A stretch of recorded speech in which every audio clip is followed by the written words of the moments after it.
Pues vamos a platicar, bienvenidos todos, vamos a platicar el día de hoy de este tema interesante, siempre actual, que es hablar del pecado, la realidad del pecado y a la vez de la misericordia de Dios. Y comienzo planteando dos preguntas que parecen antagónicas, opuestas en apariencia, pero que nos pueden dar luz para tratar de irnos respondiendo a lo largo de pues, la clase, de la sesión. La primera pregunta es, si Dios es Padre misericordioso, ¿por qué me va a condenar por un pecado si no soy malo?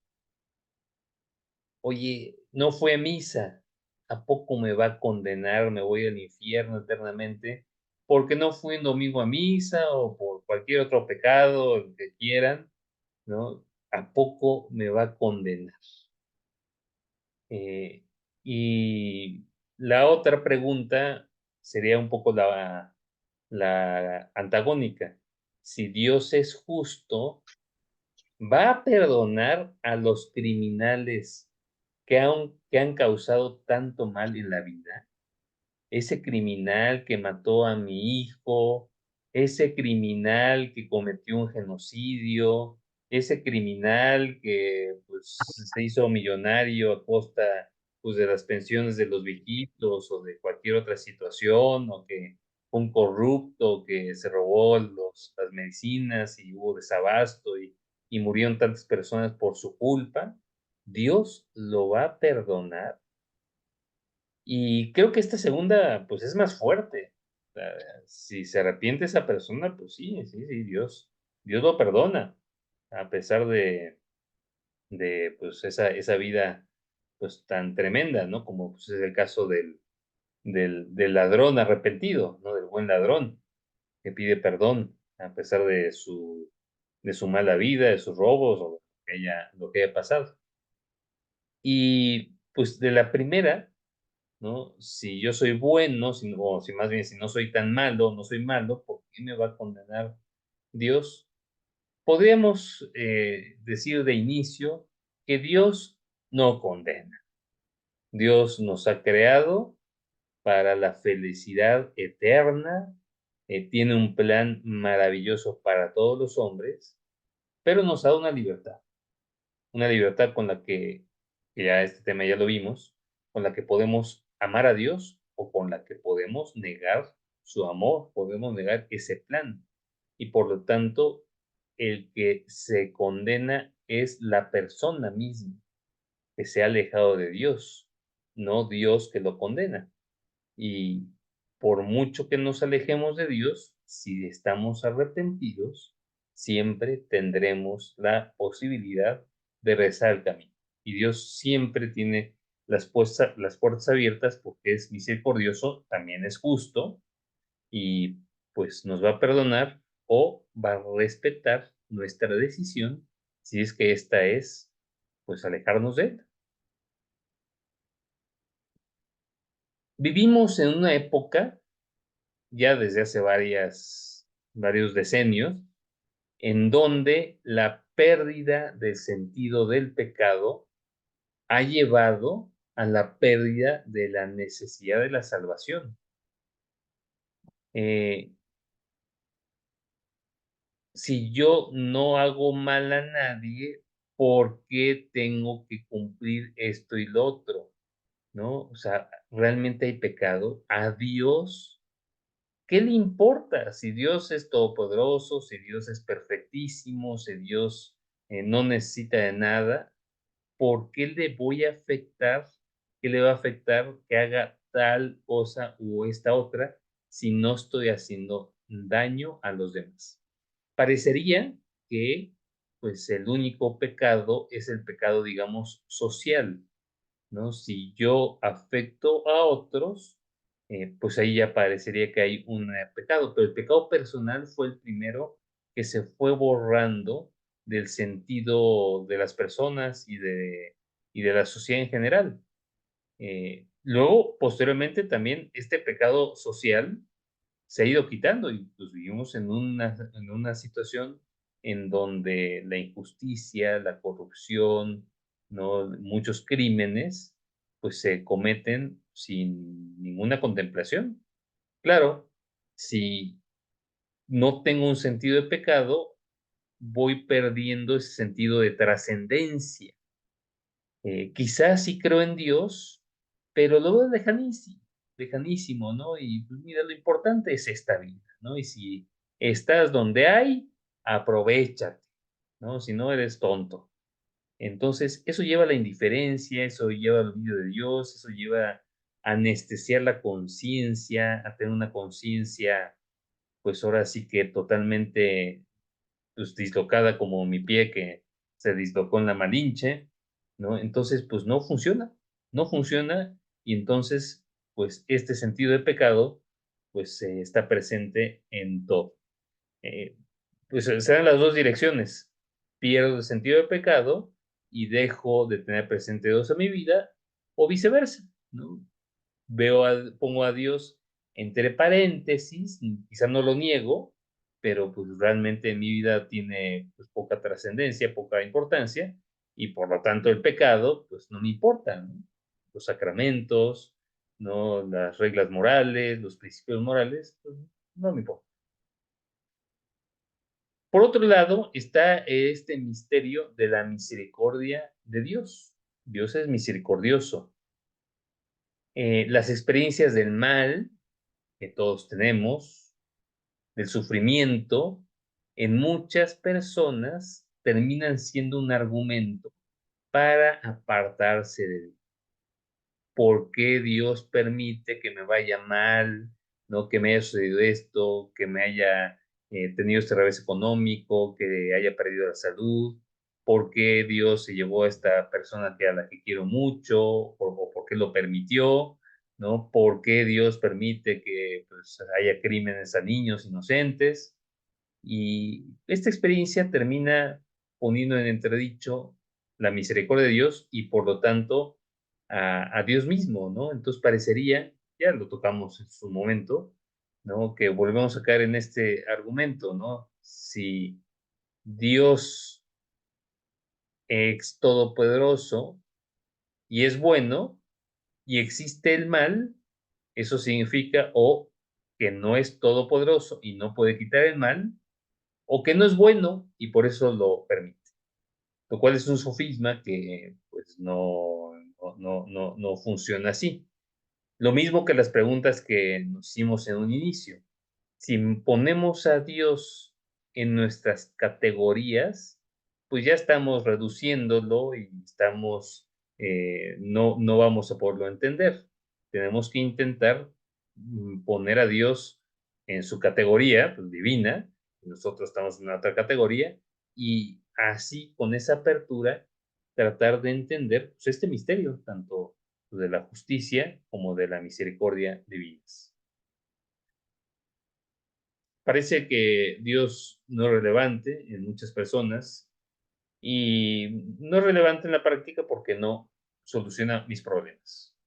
Entonces estamos convirtiendo a Dios en un Dios eficiente, útil, ¿no? Dios, en la medida en que me sea útil, que me resuelva, que haga lo que yo pienso que debe hacer, que me cure, que me dé, que me haga, entonces sí creo, pero si no lo hace, pues no es relevante en mi vida y entonces pues mejor lo niego o si no lo niego abiertamente, al menos con mi vida, pues ya no lo tomo en cuenta.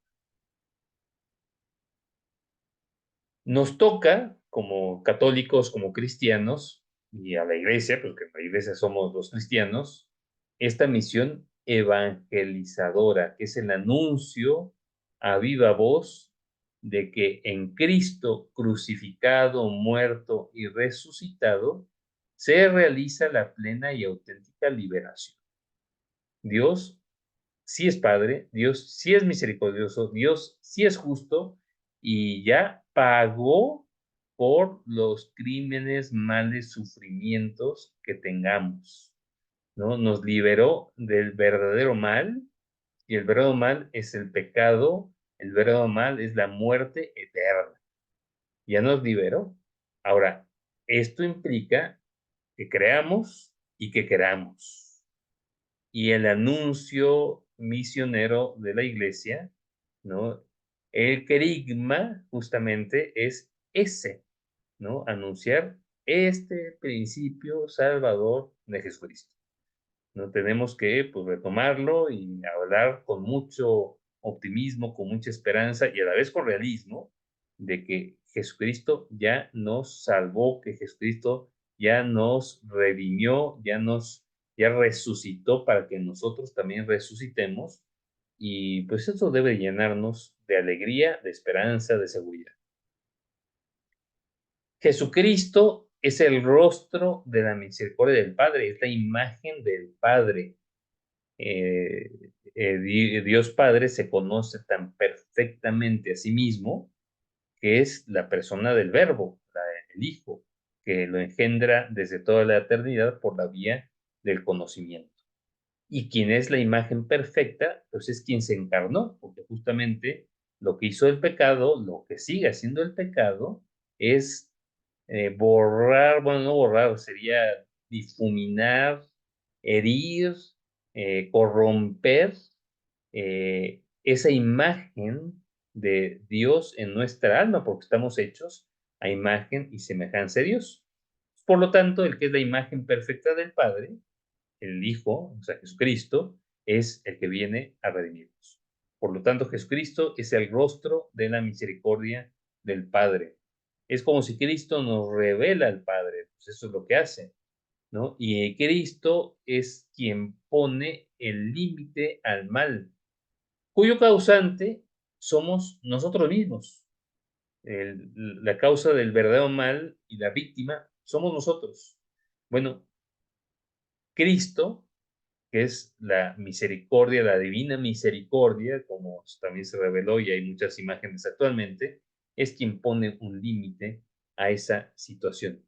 Pero nos toca a nosotros, como ya dijimos, aceptarlo y quererlo. El triunfo de Cristo es expresión de su misericordia con cada uno de nosotros, con la humanidad entera y con cada uno de nosotros, ¿no? Y el amor es más fuerte que el pecado. El pecado es gravísimo, es tremendo, es una ofensa a Dios, ¿no? Pero el amor es más fuerte que la muerte y más fuerte que todo mal. Y este mensaje de la resurrección, de la cual ya hablaremos, pues es algo que es muy actual y también deberíamos de profundizar más en lo que es la resurrección para anunciarla más. Un mundo en donde hay muchos ídolos, en donde hay mucha falta de esperanza, pues ahí necesitamos justamente hablar de la resurrección, que es vida, que es esperanza, que es seguridad. No es fácil responder a la evidencia del mal en el mundo, pues que existe el mal, o más bien que hay ausencia de bien originado por pues, el mal uso de la libertad, pues es claro, ¿no? Ahí está. Y bueno, esto también tiene que ver con que el mal, pues no es como tal un problema, es un misterio en el que estamos todos implicados, como decía San Pablo, ¿no? Siento ese mal o esa herida, ¿no? O esa llaga en mi cuerpo que me hace hacer el mal que no quiero y dejar de hacer el bien que sí quiero. Nos sentimos, pues, esa tendencia, ese desorden, justamente originado por el pecado, tanto el original como luego nuestros pecados personales, que nos lleva, pues, a buscar, pues, ese desorden, ¿no? Ese mal. A fin de cuentas, el pecado, pues, es un desorden, ¿no? Es trastocar la finalidad de las cosas y buscar un fin que, pues, no es el que Dios quiere, sino el que nosotros torcidamente buscamos a las cosas. El pecado se comprende también a partir de la misericordia, es decir, este misterio de la iniquidad que habla San Pablo en la segunda carta a los tesalonicenses, que es un misterio, como pues tenemos esta tendencia, solo se esclarece a la luz del misterio de la piedad, de ese amor que Dios nos tiene y ese amor al que hemos de corresponder con la misma gracia de Dios, que también lo habla San Pablo en la primera carta a Timoteo. La revelación del amor divino en Cristo, pues ha manifestado a la vez la extensión del mal y la sobreabundancia de la gracia, como también habla San Pablo en la carta de los Romanos. Si abundó el pecado, sobreabundó la gracia. Hay mucho mal, hay mucho más gracia. Y el bien de una sola persona que se compromete, que se propone luchar por la santidad, tiene más fuerza, tendrá más impacto, quizá no lo vemos, pero tendrá más impacto que el mal. Y esto también es un llamado, nuevamente pues comprenderemos, pues a trabajar mucho y bien, como decía San José María, ahogar el mal en abundancia de bien. O también decía, falta amor, pon amor y recibirás amor. O sea, no quedarnos como desesperanzados, paralizados, desanimados ante pues, las realidades complicadas que vemos, tanto en la misma iglesia como en el mundo, sino al revés, es un mensaje que nos compromete a trabajar y a luchar por ser santos y por corresponder a ese amor de Dios. Y entonces empezamos ahí a entender ese misterio, esa lucha, ese esfuerzo. Lo podemos ver también desde otro punto de vista. El amor sin entrega, sin dolor, sin sufrimiento, no es auténtico amor. El que ama, sufre. El que ama está pensando en la persona amada y quiere protegerla y se preocupa de que algo le pueda pasar, de que algo le pueda suceder. Y lo que hace es proteger ese amor, pero para protegerlo se entrega, está dispuesto a renunciar a cosas buenas incluso para proteger ese amor que es todavía más valioso y más grande. Pues lo mismo pasa, ¿no? En cierta medida con pues este misterio. Oye, hay sufrimiento, hay dolor, hay maldad, pues es un llamado a que yo me entregue más para defender, para promover, para cuidar ese amor de Dios que pues, se va difundiendo pues, a lo largo del mundo. El conocimiento de Dios sin el conocimiento de la necesidad de nuestra redención, pues resulta engañoso, pues como si Dios fuera un Dios que pues, ya nos creó, pero nos abandonó a nuestra suerte, ¿no? ¿No? También, pues, si no reconocemos nuestra miseria, nuestro pecado, pues no vamos a reconocer al Redentor, ¿no? Cristo vino a redimirnos, ¿para qué? Si no hay pecado, si yo soy bueno, no hago mal a nadie, ¿no? Pues no mato, no robo, ¿no? Pues ahí la llevo, ¿no? Estamos siendo unos mediocres, ¿no? Unos tibios, unos conformistas. Si yo creo en Dios, pues creo pues, en que realmente está presente en todo. Si yo creo en Jesucristo, pues reconozco que es mi redentor y me reconozco, por lo tanto, pecador. Bueno, esto lo decía Blas Pascal hace unos añitos. Eh, pues entiendo que la causa de beatificación de Pascal pues, está en curso desde hace mucho tiempo. Pascal, pues este gran físico, matemático, científico, era sacerdote y pues fue un hombre muy bueno, muy santo. Bueno, el pecado original es una verdad clave en la fe, es una verdad de fe, de hecho es un dogma de fe. El que niega el pecado original, pues está cayendo en una herejía. El pecado original no es fácil de explicarlo, ¿no? ¿Y por qué me están metiendo un pecado que yo no cometí? Oye, pues, o sea, yo entiendo el pecado personal, yo libremente pues, decido hacer tal cosa que va en contra de la ley de Dios y pues sí, cometí un pecado. No me arrepiento, voy a la confesión y listo, ¿no? Pero el pecado original, ¿qué? O sea, ¿no? ¿Por qué me lo quieren achacar? ¿Por qué me lo quieren imputar?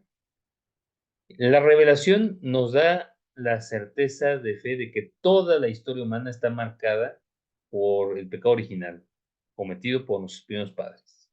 Y pues esto se da porque quien peca, además del pecado personal que comete Eva y Adán, primero Eva, pues porque fue la que se dio a la tentación y se comió pues, el fruto prohibido, y luego lo da a de comer a Adán, ¿no? Sí es un pecado personal de ellos, pero desobedece la humanidad, que en ese momento eran los únicos, ¿no? A Dios.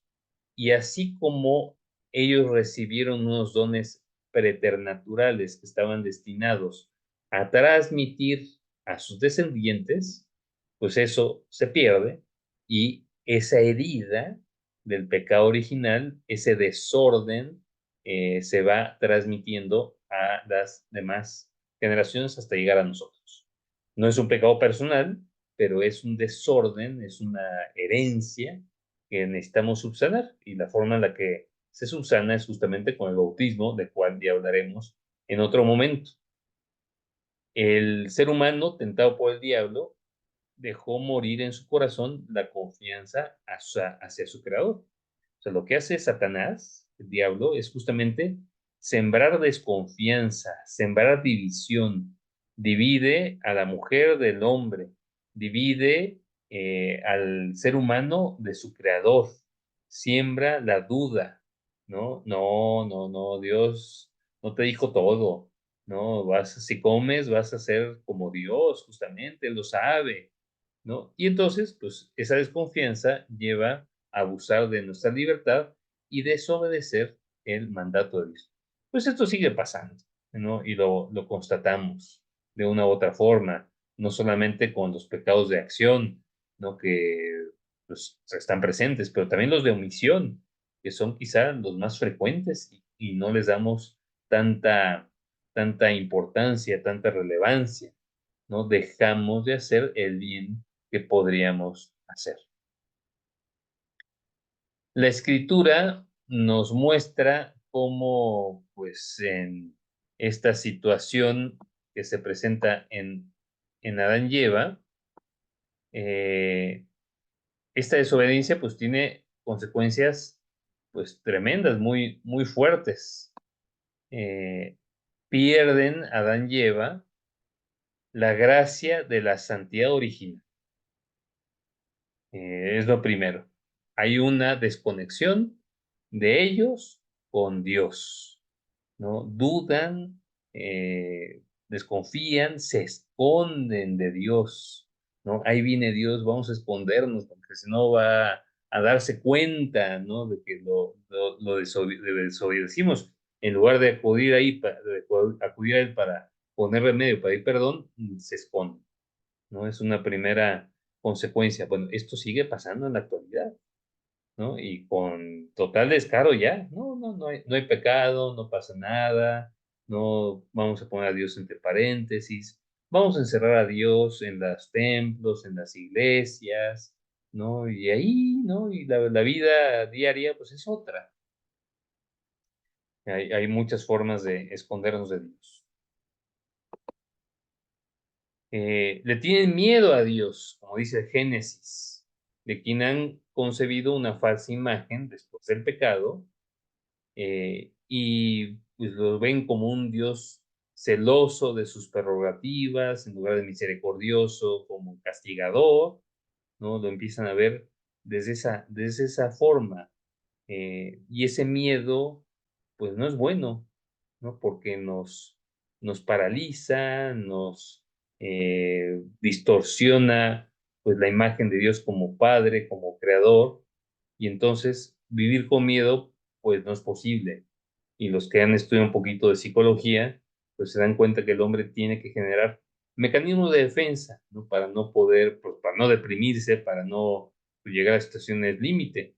Entonces, si no nos damos cuenta de cuál es la realidad y no podemos hacer remedio adecuado, empezamos a caer en la negación, en la evasión, en pues, muchos otros mecanismos que nos llevan pues, a actuar de una forma que no es la adecuada. La armonía que había antes del pecado original, establecida por Dios gracias a la justicia originales, pues queda destruida. Y el dominio de las facultades espirituales, es decir, de la inteligencia y de la voluntad, pues se distorsiona, ya no es eh, totalmente armónico, ¿no? Ya mis potencias superiores, inteligencia y voluntad, ya no dominan con total claridad sobre el organismo, sobre el cuerpo, sobre los sentidos, sobre las tendencias, ¿no? El apetito irascible, el apetito concupiscible, pues esas tendencias orgánicas, pues ya no hay dominio, ¿no? Y a veces, pues, que, bueno, muchas veces pasa lo que dice San Pablo, como ya comentamos, ¿no? Eso que no quiero, lo deseo, ¿no? Con la inteligencia veo, no me conviene, y ahí estoy viendo la película, ahí estoy perdiendo el tiempo, ahí estoy con esta compañía, ahí estoy, pues, metiéndome en redes sociales, ahí estoy haciendo cosas que digo, pues esto no lo debería de hacer, ¿no? Porque claro, pues ese dominio ya no es perfecto, ¿no? Ya no está bien armónico, sino que se distorsiona. Pero bueno, eh, aquí viene el esfuerzo de tener virtudes. Las virtudes, la justicia, la prudencia, la fortaleza, la templanza, el orden, la generosidad, justamente lo que hacen es devolvernos o fortalecer la armonía que perdimos. Entonces, esto lo podemos recuperar, ¿no? Totalmente. Y si además le sumamos la gracia de Dios, las virtudes sobrenaturales, fe, esperanza, caridad, podemos lograr una armonía mejor que la anterior, porque está fundamentada en nuestra lucha, en nuestro esfuerzo, apoyada en la gracia de Dios. O mejor dicho, es al revés. Fundamentada en la gracia de Dios, ¿no? Que es lo que nos ayuda, apoyada por nuestro esfuerzo, nuestra lucha para lograr meter la gracia de Dios a todos los aspectos de nuestra vida. Otra realidad que se da con el pecado original, pues la unión entre el varón y la mujer, es sometida a tensiones. Ya también lo dice el Génesis, ¿no? Hay tensión, ¿no? ¿No? Tú querrás, ¿no? A tu marido y él te dominará y va a haber dificultades y pleitos. Pues estas relaciones van a estar marcadas por el deseo, por el dominio, el varón que quiere dominar, la mujer que busca pues una tendencia más cariñosa, tal, y luego viceversa, la mujer quiere mangonear y el hombre pues no se deja y no es fácil, ¿no? Estas relaciones para el matrimonio no son fáciles, pero con la fe, con la gracia del matrimonio, con la lucha, con los sacramentos, claro que se puede y podemos lograr una relación maravillosa y muy armónica. Pero necesitamos reconocer que hay esas dificultades y hay que luchar, porque si no luchamos y no contamos con la gracia de Dios, si un matrimonio o una pareja piensa que todo va a ser Disneylandia y no cuentan con Dios, pues es muy complicado que eso funcione. También se rompe con el pecado original la armonía con la creación. La creación visible se hace para el hombre extraña y hostil, ¿no? Vas a trabajar, ¿no? Y con el sudor de tu frente y los cardos y las piedras, pues se vuelve difícil, hostil, cuando realmente el ser humano era la cabeza de la creación, nombró a todas las cosas, todos los animales, y el nombrar es una señal de dominio, como ya también vimos en esta sesión sobre la creación. Y a causa del hombre, la creación es sometida a la servidumbre de la corrupción. La creación que estaba en perfecta armonía en ese plan divino, pues queda también herida, ¿no? Y todo lo que vemos de contaminación, plagas, enfermedades, descontrol, situaciones, ¿no? Hasta, digamos, las cuestiones climáticas, en, son debidas, pues, a esta separación y, pues, bueno, ahí están muchas causas de las que vemos ahora. Y, pues, la muerte. Con el pecado original entra en escena la muerte. No es natural en el ser humano la muerte. No estaba en el plan original de Dios, ¿no? El hombre volverá al polvo de que fue formado. La muerte entra en la historia. y de cierta forma es doloroso, es antinatural. Esa separación de alma y cuerpo, pues, no nos cabe, no nos duele, nos cuesta incluso entenderla. Oye, ¿por qué se va a ir mi alma, no? Si el alma está unida al cuerpo y estamos creados para gozar de Dios y de este mundo y de toda la creación en alma y cuerpo. Pues sí, sí es una cuestión tremenda, dolorosa, no natural, no quería por eso en el inicio, es consecuencia del pecado. Eh, También aquí un paréntesis, pues hay que pedir al Señor la muerte de los justos, que muramos en paz, con tranquilidad, habiendo pedido perdón, tenido ordenar las cosas, morirnos en nuestra camita sin notarlo, sin sentirlo. Pues hay gente que muere así y que es una bendición de Dios, ¿no? Sí, la muerte del justo, porque y hay gente que sufre muchísimo para morirse, ¿no? Para que sea esa separación, ¿no? Por sufrimientos físicos o por sufrimientos morales, emocionales, ¿no? No, pues no le he pedido perdón a esta persona y estoy pidiendo a que llegue y no me puedo morir porque esta situación y, pues, es muy complicado, muy doloroso. La condición pecadora pertenece a la historicidad del hombre y no a su naturaleza originaria, como ya dijimos, ¿no? Pues, es parte de las decisiones, parte de la historia, ¿no? Pero Dios no había previsto eso en un inicio. Y esto también nos abre la puerta para ver la maravilla de la redención, para ver la maravilla del bautismo. Oye, ¿por qué bautizar a los niños? Porque es darle la vuelta a toda esta situación, ¿no? Y es injertarlos en la familia de Dios, y es llenarlos de los dones del Espíritu Santo y protegerlos, pues, para que hagamos frente a, pues, estas realidades que están presentes en la vida y que son complicadísimas.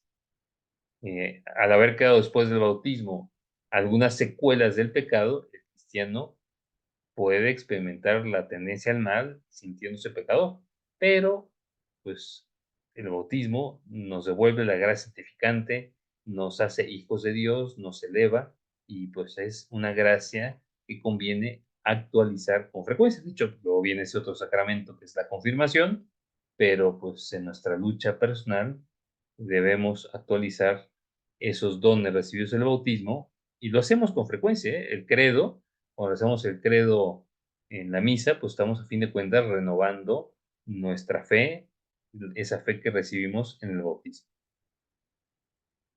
La transmisión del pecado original, pues es un misterio, no es fácil de comprender plenamente, pero lo vemos por todo lo que hemos dicho, notamos las consecuencias y pues la iglesia así lo ha definido y la iglesia que es maestra y que es la que tiene el depósito de la revelación, así lo ha enseñado desde siempre y pues confiamos en la iglesia y por eso pues buscamos el remedio en el bautismo y luego pues en los sacramentos. Por otro lado, pues hay que ver la vida como un combate, una lucha deportiva, una lucha olímpica.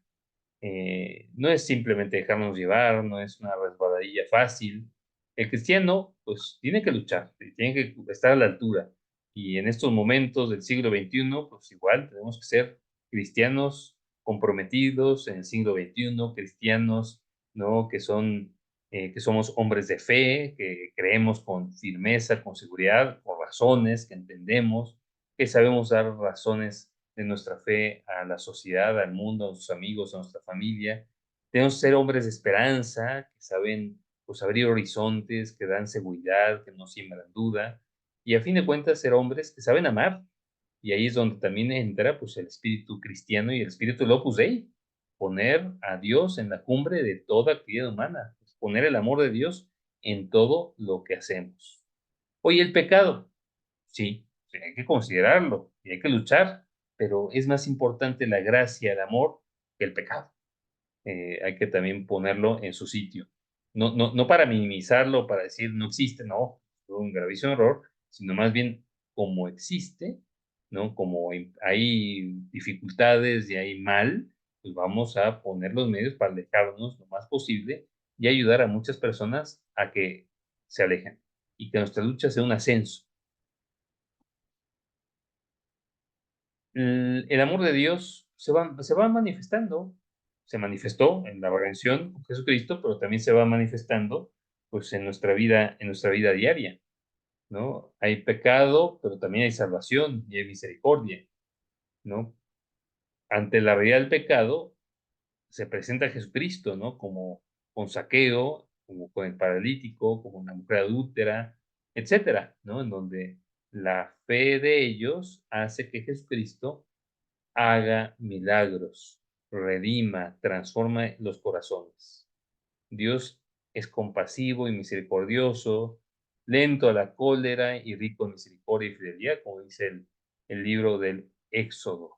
Pues acogernos a esa misericordia, sabernos pecadores, pero no quedarnos hundidos en el pecado. Y Jesucristo, y este es un gran misterio, todavía más grande que del pecado original, que de la transmisión del pecado original, pues Dios mismo bebe el cáliz, ¿no? Asumió todo el mal, todo el pecado para redimirnos, redimir a la humanidad, y ahora nos ha transmitido en herencia toda su gracia que recibimos justamente con esa puerta que es el bautismo. De ahí que sea tan importante, pues, bautizar a los niños y pues, que sus hijos, sus nietos sean bautizados. La cruz es la última palabra del amor de Cristo por nosotros, ¿no? Su entrega total. Pero no es la última palabra del Dios de la alianza. Esta será pronunciada en la alborada del domingo, ¿no? Ha resucitado y en Cristo nos dona la vida que está para siempre. Nuestra fe es fe en la Pascua, ¿no? La nueva Pascua que nos libera de la opresión del pecado, como ese Cordero Pascual liberó, la sangre del Cordero liberó a los israelitas de la servidumbre, de la esclavitud de Egipto, la esclavitud del pecado. Así nosotros también, la sangre del Cordero, la resurrección, nos libera y nos abre las puertas a la, pues, vida eterna, que ya empieza aquí en esta vida. Bueno, para profundizar, les recomiendo leer San Marcos 2, 1 a 12, que es cuando Jesús cura al paralítico descolgado. Y les voy a compartir un videito de esta serie de Chosen para que lo vean. Y también la lectura de Saqueo, que viene en Lucas, San Lucas 19, capítulo 19, versículos 1 a 10, pues que es muy bonito. Saqueo significa el purificado, el que se hizo inocente, ¿no? Era un pecador y gracias, pues, a querer ver a Jesucristo, cambia de vida.